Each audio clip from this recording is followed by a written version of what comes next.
Hello बच्चों। यहां लिखा है uniform cylinder rest on a cart as shown the coefficient of static friction between cylinder and cart is 0.5। ठीक है।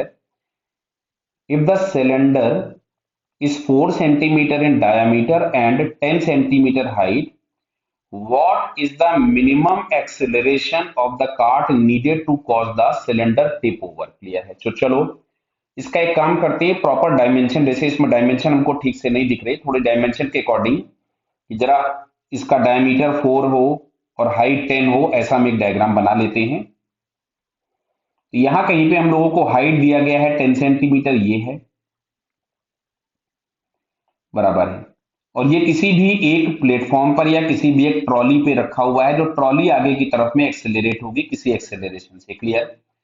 अब अगर हम लोग चेक करें तो यहाँ पे एक नीचे की तरफ में mg एक्ट होगा और इधर पीछे की तरफ में एक सूडो फोर्स एक्ट होगा, अगर हम लोग इस ट्रॉली पे चढ़ करके ही इसका फ्री बॉडी डायग्राम बनाए। सूडो फोर्स को हमने एम इंटू ए लिख लिया और एक फ्रिक्शन इस डायरेक्शन में लग रहा होगा, कुछ भी एफ एस। अच्छा, टॉपलिंग यदि होनी है तो टॉपलिंग इस एज के अबाउट होगी। तो ये हम लोगों ने पढ़ रखा है कि टॉपलिंग होती है होने के जस्ट पहले नॉर्मल रिएक्शन बिल्कुल एज तक आ जाएगा, इसके बाद ही टॉपलिंग होगी। क्लियर है क्या?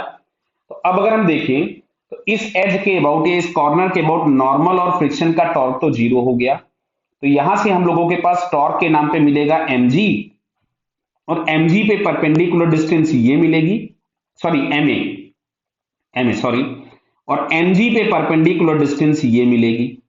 देखो mg पे परपेंडिकुलर डिस्टेंस है r और ma पे जो परपेंडिकुलर डिस्टेंस मिल रहा है दैट इज h/2। तो ये तो कैंसिल हो गया एमसीएम। यहां से मिलेगा 10 इंटू रेडियस। तो रेडियस हमारे पास दिया है, डायमीटर दिया था 4 सेंटीमीटर, जहां डायमीटर दिया गया हो तुरंत ध्यान दे देना, नहीं गड़बड़ हो जाएगा। तो रेडियस 2 सेंटीमीटर मैंने मीटर में कन्वर्ट कर दिया, a/2। और h हम लोगों के पास दिया था 10 सेंटीमीटर, इसको भी मैंने मीटर में कन्वर्ट कर दिया। ये तो खैर कैंसिल हो गया। यहां से हम लोगों के पास हो गया 5 बराबर है 5 से ये हो गया 2, मतलब एक्सेलरेशन हम लोगों को चाहिए होगा 4 मीटर पर सेकेंड स्क्वायर। क्लियर है? तो अगर हम लोगों को ऐसा करना है तो इसके लिए एक्सेलरेशन की वैल्यू चाहिए होगी 4। लेकिन अब एक बार ध्यान से सुनिए, यहाँ पे कोएफिशिएंट ऑफ स्टैटिक फ्रिक्शन दिया है 0.5। कितना दिया है? 0.5। मतलब ये जो मैक्सिमम एक्सेलरेशन से जा सकता था, ये म्यूजी हम लोगों ने एनएलएम में पढ़ा है, जो कि कितना हो सकता था 5।